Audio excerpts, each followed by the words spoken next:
Located on 225 acres in Garden City, Long Island, Nassau Community College, a member of the State University of New York system, has close to 20,000 students attend the school each year. The college mascot is Leo the Lion, and these are his stories of the school's absolute best and brightest who have graduated over the past 50-plus years. So let's catch up together as the Alumni Association of Nassau Community College proudly presents Lion Tales on the voice of Nassau Community College, 90.3 WHPC.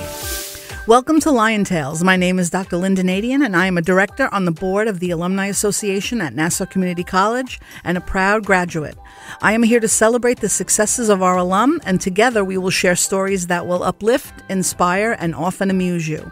Each week, I will introduce you to the alumni of Nassau Community College, interested in sharing their experiences while attending the college and the secrets to their success. Look for many new and exciting events on the Alumni Association social media pages and share any exciting news with us on Facebook, Instagram, or on our webpage at ncc.edu/alumni. And join the association as a lifetime member. Find me on X at Dr. Lynnda Nadien. The lion is the mascot for Nassau Community College. The lion is associated with balancing power, physical strength, and grace. Our alum possess these same characteristics and symbolize courage, royalty, and valor. Lions of our alum contribute to the beauty of our college society. Together, we are Lion Tales. Today, I would like to welcome to Lion Tales Mikey Rivers, class of 2023. Mikey Rivers was born in Brooklyn but raised on Long Island. He is a proud alum of Nassau Community College and brings all his goofy, nerdy vibes to a party at 105.3. He loves all things Star Wars, Marvel, Ninja Turtles, and One Piece. Mikey loves gaming, and when he was younger, dreamed of being a DJ on the radio and would record himself. And now, 30 years later, Mikey's dreams have come true, manifested themselves as his journey began at 90.3 WHPC. Let us celebrate Mikey Rivers. Hello, how's it going? What a fantastic intro. Thank you. Thank you. Welcome to Lion Tales. Thank you. It's a pleasure. What were your intentions upon high school graduation? What led you to Nassau? So I graduated high school back in 2003. Mm-hmm. And like I said, like in my bio says, I always dreamed about being on the air. But when I graduated high school, my sights weren't even set there. Honestly, I didn't know what I wanted to do. I grew up with a very strict father, and he didn't really like music. So my love for music was kind of a contradictory thing between me and him. So I never was able to really pursue the dream for so long. So I went out into the real world, excuse me, and worked odd jobs here and there, worked retail, and construction and office jobs and random assorted things. And it wasn't until, the pandemic hit where I was sitting there and thinking, like, I need to do something that I enjoy, that I want to do. So after talking about it with my then girlfriend, my now wife, decided that I should try to look into the radio industry and try to actually pursue the dream that I once had as a 7-year-old child. Wow. So now you came to Nassau, and what were some of the first courses that you took here? How did you find out about 90.3? So my wife used to work with a gentleman who graduated from 90.3 in a Nassau community. I forget his name. They used to work together at a restaurant they used to work at. And what happened was he told her about the whole program and how I think he was board hopping in the city at that point, and he was explaining to her how great it was and blah blah blah, and she brought it to my attention, like, they supposedly have a really good program here for the radio at Nassau Community. Why don't you check it out? So I said sure. So I applied for a couple of classes my first semester here. Luckily, I was able to transfer over a bunch of classes that I took way back when. And yeah, I was on my journey. I was starting my journey right there. Yeah. What were some of the courses that you took? Were those I took a communication course? Communications, yeah. Like intro to communications. And what was the other course I took my first semester? I think it was human sexuality. Oh, okay. And I tried to take other classes to like get going. But since it was like 15, 17 years since I stopped, like dropped out of school. I was like, let me ease my way back into it. So I started part-time, and then my next semester I did full-time. Yeah. And now when the communication classes was one thing, but did you do actual audio type of classes? No. So the only like audio type of class I did was the radio class through communications, which is taught by WHPC's very own Sean Novat. And so I took his class, but most of my experience with like recording and using different programs like Adobe and stuff like that came from here at WHPC. So when I came inside of HPC, I went to Sean and I said, I'm here to learn. I'm here to become a DJ, and whatever I need to do to get there, you got to teach me. Yeah. So every single time I was here, I would ask to learn something new, something different. I would always ask for a critique on how I did on air and stuff like that, because that was the most important thing to me, is the way I sounded on air. So I would always ask Sean to give me critiques and stuff like that, and he did. He gave me critiques all the time. And after a while, he's like, I don't know what else to say, but like, here's something nitpicky about it. I'm like, yeah, sure.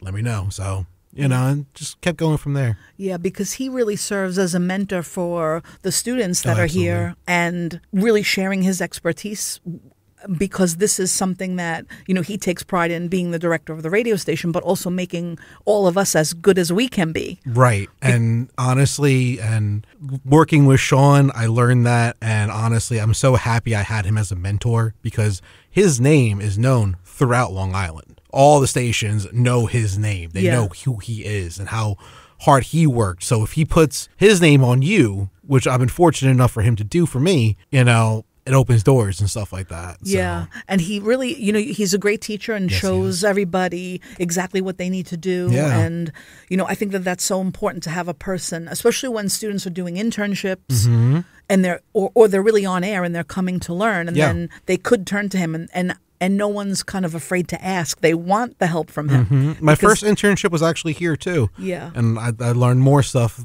through there, more with production work, actually. Yeah. I learned a lot about production and how to use different programs and stuff like that through my internship, which was great. So I highly recommend the WHPC program for anybody looking to get into the radio industry. I think it's such a great program here on the island. I think the only other program that kind of meets up to it is the one in Hofstra, but I still think ours is better. Yeah. No bias. I know. It's so, because we're always, whenever we win something, we're like, yay, Hofstra didn't win. So we're so happy. We're so happy about that. So when you were younger, now, who inspired your radio interest? Like, what were you listening to on the radio when you were younger? When I was younger, I would listen to the radio when I was in the car with like my babysitters. Yeah. So I didn't really know who they were listening to or who was on the radio. But I remember hearing voices on the radio talking about the music, getting people to laugh and enjoy that. And to me, that was just like, wow, that's so cool that they get to talk to us and tell us things, and they know so much about the music and stuff like that.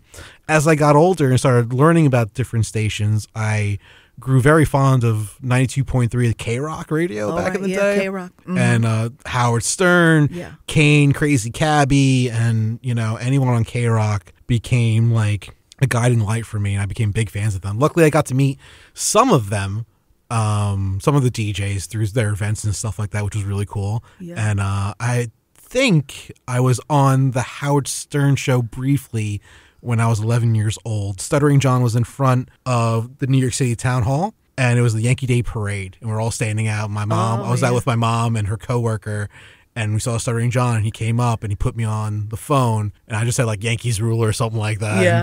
And, so I think I was on Howard Stern for a brief moment when I was 11. What do you think about how, Howard's show has evolved from like the very beginning to now? Because I think it's fantastic the way he's evolved from the crazy shock jock that we saw him on terrestrial radio to now on Sirius. Like, him on Sirius is like a whole nother level. Like, you see a awesome progression in how he is and how he handles people. His interview skills are second to none, honestly. Like, I listened to his interviews with so much gusto, and like I'm trying to like learn and pick up from him like how easy he makes it seem, So I think I think honestly he's really come a long way, and I think where he is now, I would argue, is better than what he used to be. Yeah, and some of the interviews are just, I mean, not even some of them, but all of them are really incredible. Because, like the Bruce Springsteen interview he just did. That was amazing. The Barbara Streisand interview he did recently. Like, there's so many awesome names that he's done recently, and just like, wow. Yeah, I think I just saw, and it was via Zoom, it was Jane Fonda. And, oh, wow. But, I mean, again, he's getting her to open up about what he may not have, what she may not have said to others. Right. You are listening to Lion Tales on the voice of Nassau Community College, 90.3 WHPC. My name is Dr. Lynnda Nadien, and our guest today is Mikey Rivers, class of 2023. So moving forward into your radio career right now, what's the vibe at 103.5? 105.3. 105.3, Party 105 is... It's awesome. I'm loving my time there so much. I have so much creative freedom when it comes to my show, my time slot. Like, I am allowed to talk about pretty much anything I seem fit, which is unheard of in commercial radio from what I understand. I'm just really lucky to have this opportunity at Party 105 to start in a top 20 market and like just be able to show my stuff, even if it's just on the weekends. Like, it's a fantastic time and I love it. Am I the biggest fan of top 40s? Not really, but I have a good time. I enjoy the vibe and I just have fun being on air. Yeah. And what is your favorite music to play, and how do you kind of work on the production of the show? My favorite kind of music is the throwback music. So especially the 90s, like old 90s hip hop and R&B, pretty much the vibe of Party is to keep the party going. Yeah. So we're playing a lot of remixes and a lot of party club songs and stuff like that. So songs that you would dance to at the club. Right. So that's pretty much the vibe that we always keep going throughout the day. So like the music doesn't really change when I'm on air, just what is talked about. So now like I get to talk about more like nerdy things and things that I enjoy, like Star Wars and Marvel and such like that.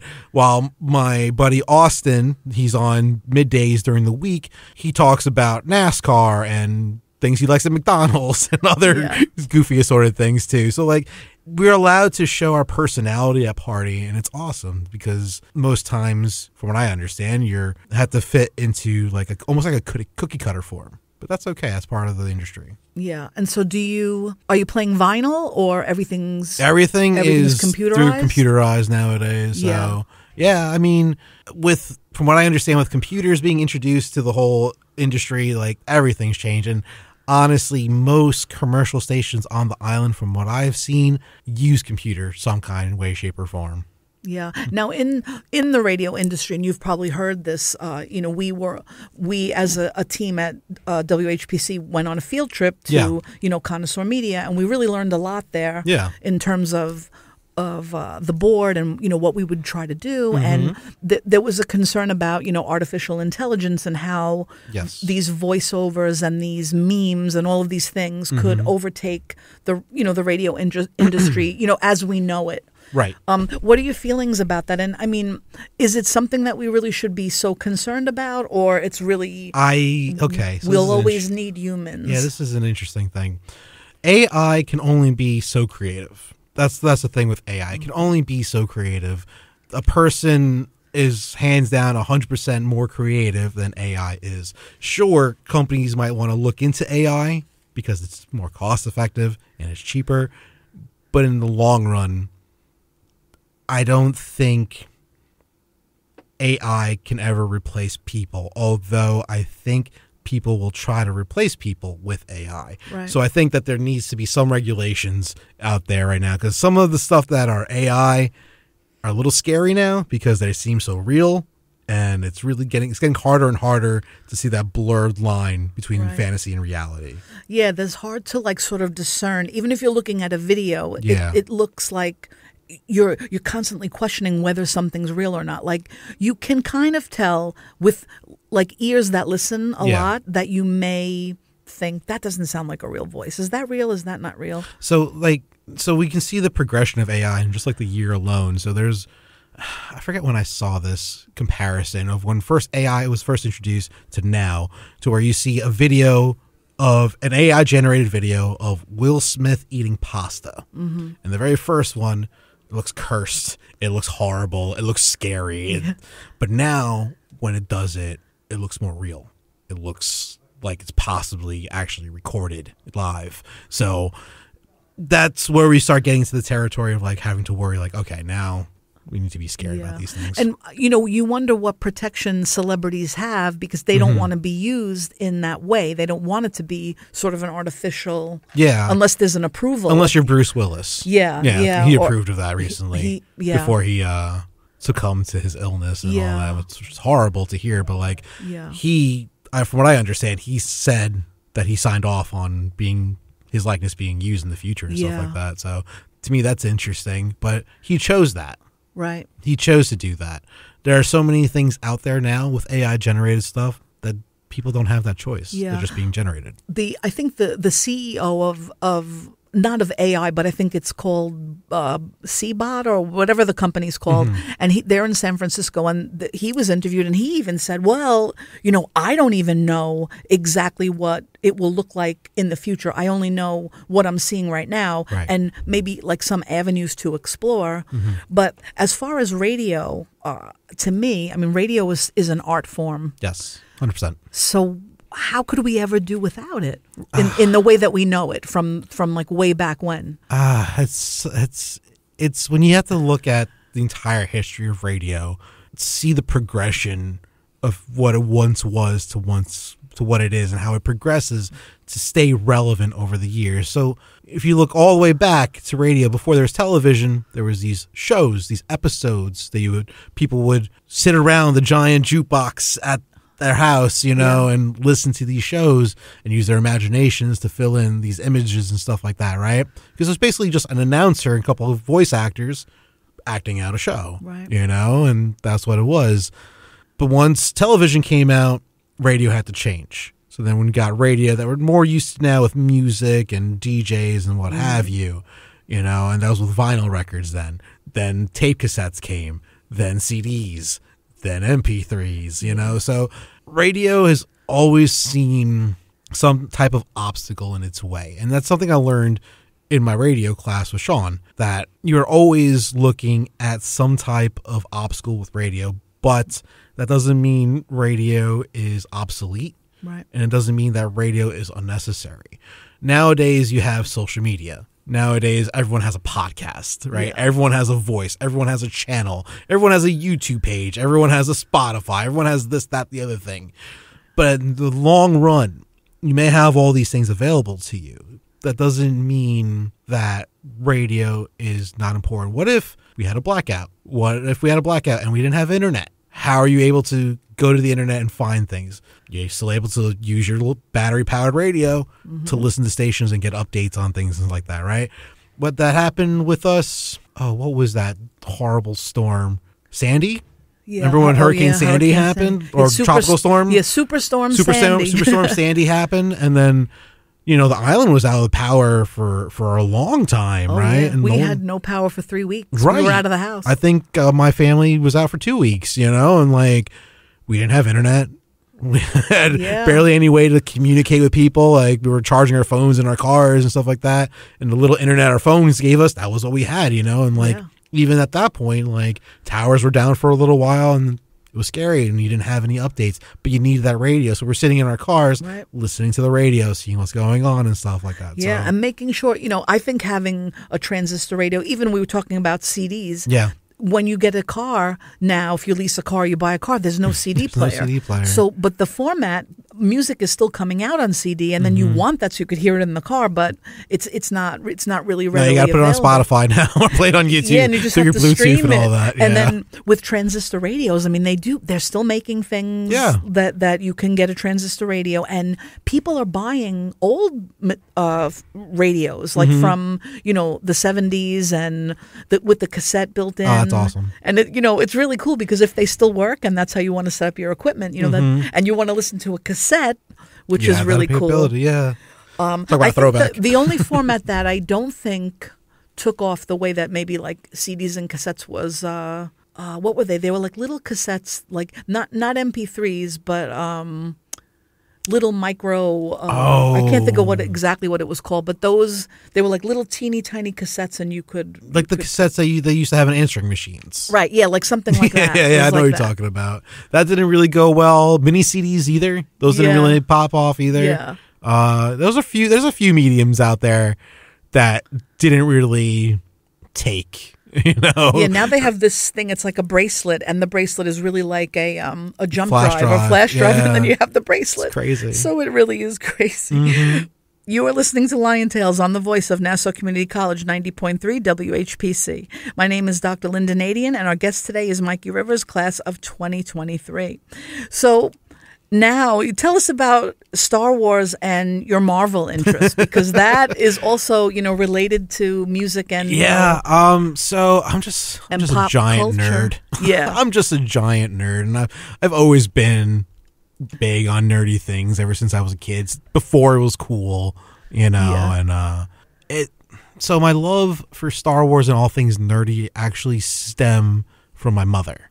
Yeah. So I remember as a child, I was probably like 5, 6 years old, and every weekend, every Saturday, we would do chores around the house, right? I'd always help my mom doing chores around the house. And I remember this one Saturday, I got up and I turned on my mom turned on the TV for a minute and saw that the original trilogy of Star Wars, A New Hope, Empire Strikes Back, Return of the Jedi, were on in a row as a marathon that day. It was like a 9-hour marathon that day. My mom's like, you know what? No chores today. I'm like, wait, what? No chores? Yeah. She's like, yeah, no chores today. Like, what do you mean? She's like, we're going to sit down and watch this. I'm like, really? We're going to sit down and watch? Like, yeah, we're going to sit down and watch this. So I remember my mom took an old VHS cassette, put it in the VCR, press record, and we sat there and we watched Star Wars the entire day. And that's where my love of Star Wars started. And then I branched out into like superheroes and Marvel Comics and such like that. And it all started with my mom. Do you collect Star Wars memorabilia? I used to. I still have things here and there. So I have Funko Pops that are Star Wars related. Yeah. I have a couple of lightsabers. Yeah. Some from Disney World, Galaxy's Edge, some custom made. Actually, there was lightsabers in my wedding. Oh, yeah. We had all the people in my groom's party had lightsabers. Oh, that's great. Yeah. So you had a Star Wars wedding. I had a Beatle wedding. Nice. I mean, I wouldn't really call it a Star Wars wedding because that was the only thing Star Wars about it. Yeah. But the lightsabers were a big part, yeah. Yeah. And I love, I love R2-D2 and I love C3PO. And they're in every single episode. They're figures. I really love, the first Star Wars I saw at the movie theater, I was like, I don't know, 11 or 10 years old. Yeah. Maybe older. But I remember, seeing that for the first time. I love The Empire Strikes Back. That's a great one. Great movie. When they re-released the original trilogy in theaters for the special edition, my mom took me out of school and let us play hooky for every single opening day. You have to do that. I mean, that's what I would do. And it was awesome. She so she really started my love. I really started my love. Yeah, because I was talking to my son the other day and we were talking about songs, and because my nieces are 8 and they don't really know a lot of songs like show tunes, and where my mother would burst into song at the drop of a hat, like Frank Sinatra or whatever it was, Judy Garland. And then I'm like, they only know Taylor Swift. Right. And my son, even though he knew all the popular stuff, he knew all these songs. And I'm like, my God, we must have really been playing it all the time, because how does he know this? But that's why, because you're exposed at an early age, and that's the reason why, you get to know all of that. So tell us about what you would tell, your younger self coming in here. Oh, my God. If I had a chance to talk to my younger self, there are so many things I would tell him. Mainly don't listen to other people, people who try to put a shadow over your parade. You know what I mean? Try to rain on your parade is what I'm looking for. Don't let those people interfere, stick to what you love. And even if a family member tells you not to do it, if it's not hurting anybody, just do it. Right. Yeah, give it a chance to see. Yeah. You see a lot of parents say, okay, I'll give you a year to see how this goes. Mm-hmm. And then maybe you need a couple more months, but, hustling and trying to persevere through it, that's something that, I think, as parents, you want to teach your kids to do that. Right. You might not agree and you might be like, oh my God, this is probably not going to be the right thing for him or her, but we're going to try it, Now we have incoming freshmen, these first year students that come in, and they may want to pursue radio broadcasting. Mm-hmm. And how should we approach that? Not from a parent's point of view, but from the professional point of view that you're doing it now. So there's a story I like to tell when it comes to radio. And it's about another alumni who I knew during my time here. And just our difference in how we worked and what we did. I tell everyone, don't be afraid to work from the bottom. Mm-hmm. Work the worst of the worst jobs, And usually in radio, that's on the promotions team, on the street team. Yeah. It's the hardest. It's labor intensive. You're stuck outside in either the cold weather or the super hot weather, and you're either sweating or freezing. Like, there's no in between, and you just got to put in your time. You have to work from the bottom. You have to work. But, also be open to constructive criticism. So there's one person I know here who I knew here, and they had an opportunity to work promotions at JVC where I am now. Yeah. They took the job and then left the job because they weren't going to be on air. They thought they were going to be on air through the job for some reason. So they left and got blacklisted from JVC Broadcasting because of how they left. They left with no, say or anything like that. They just no call, no showed. And because of that, they got blacklisted. And when they tried to apply for another job at JVC, they were denied. Mm-hmm. And if they had just applied for promotions and worked promotions, the position that I have now on the weekends could have been theirs. Wow. So don't be afraid to take chances and to work hard. I was working at Connoisseur Media in their street team, and then an opportunity opened up at LI News Radio to be an editor. And my friend put my name in the hat in the ring, and I said, you know what? I'm taking the chance. And I took the chance, and I did it. And that led up to my chance of being on Party, because there was like, oh, we're looking for someone on the weekend. And I was like, can I put my hat in the ring? Like, sure. So I put a demo together. I gave it to Anna Maria, and she loved it. And the rest is history, as I say. I would like to thank our guest, Mikey Rivers, class of 2023. How can our listeners contact you? If you have any questions, comments, or concerns, please hit me up through email at themikeyrivers@gmail.com, or you can just follow me on Instagram at themikeyrivers as well, all one word. Thank you for being here today, Mikey. Thanks so much. Thank you for having me. It's been so much fun. Yeah, thank you. Thank you for being a guest today. My name is Dr. Lynnda Nadien, and I serve as a director on the board of the Nassau Community College Alumni Association, and I'm a proud alum. Lion Tales is available as a podcast on iTunes, Android Podcasts, and Spreaker.